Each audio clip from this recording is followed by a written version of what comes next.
Welcome back. Well, at just 26 years of age, the Museum of Civilization in Ottawa is about to get a major facelift.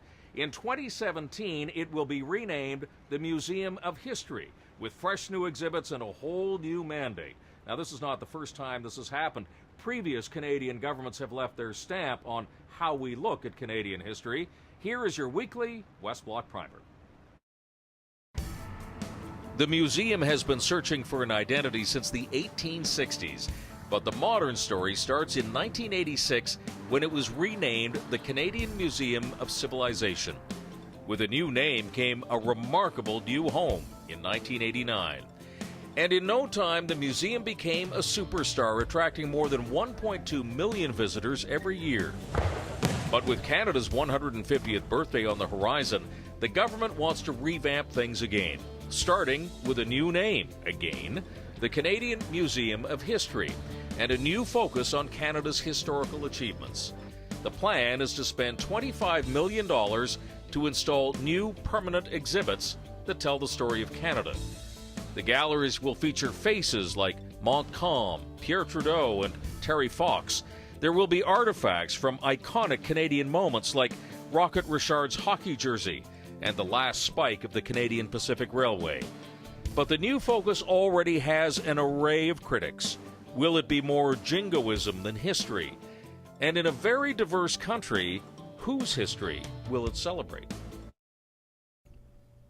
Well, joining me now is the man who made the name change at the museum, Heritage Minister James Moore. Mr. Moore, thanks very much for being here. Pleasure. I just want to point out we're in this beautiful Orpheum Theatre in downtown Vancouver, partially because, as Heritage Minister, you have a lot to do with the arts, so this seemed to be an appropriate location.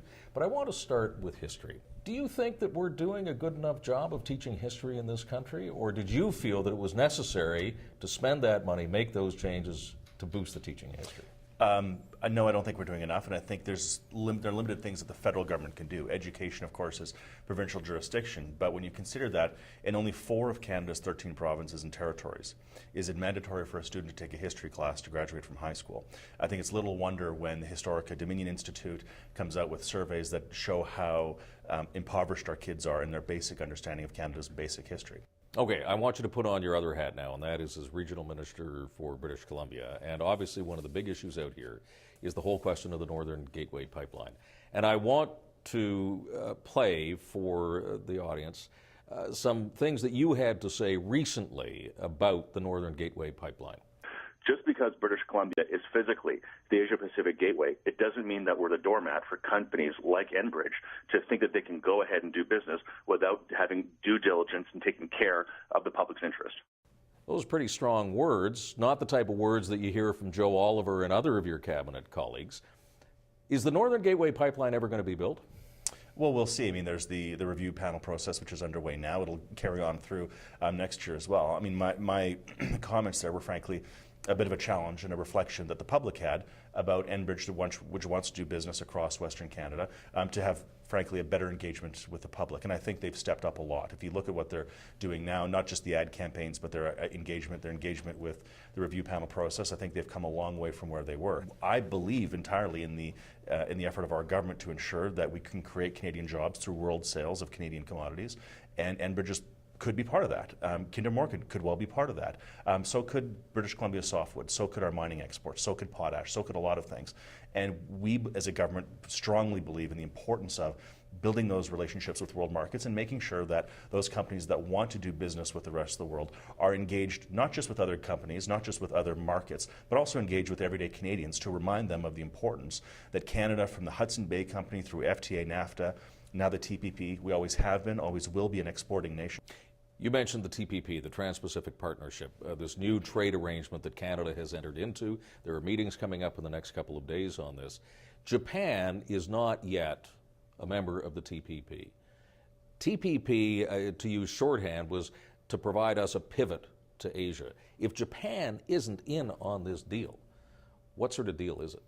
Well, we'll see. I mean, that's part of the negotiations that are going to begin. The TPP is the bringing together of economies that constitute over $15 trillion in the world's economy. It's the largest trade liberalization agreement in human history. It's massive in its consequence and scope. Can TPP be considered a success if Japan is not part of it?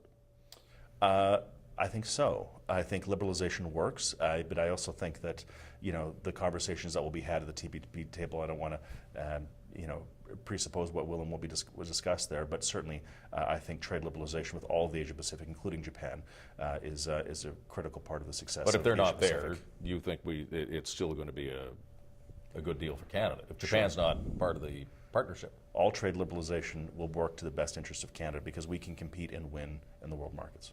So anytime you talk about TPP, this question has to be asked. How much are you going to go, how far are you going to go to defend supply management with milk and eggs and chicken so that we can continue to pay the highest prices for milk anywhere in North America? Important debates. We've said all along that we think that we can certainly protect those important industries and do so in a way that will not impinge our ability to grow and expand our markets around the world. Is supply management on the table in TPP or is off the table? Are you protecting it? We've always said we will make a commitment to protect supply management for sure. So it's not up for negotiation? Well, of course, there'll be a lot of negotiations, but we're very confident that we can have trade liberalization in this country that does protect those key parts of Canada's economy. James Moore, Minister of Heritage, thanks very much for being here in this beautiful theater in Vancouver. Pleasure's mine.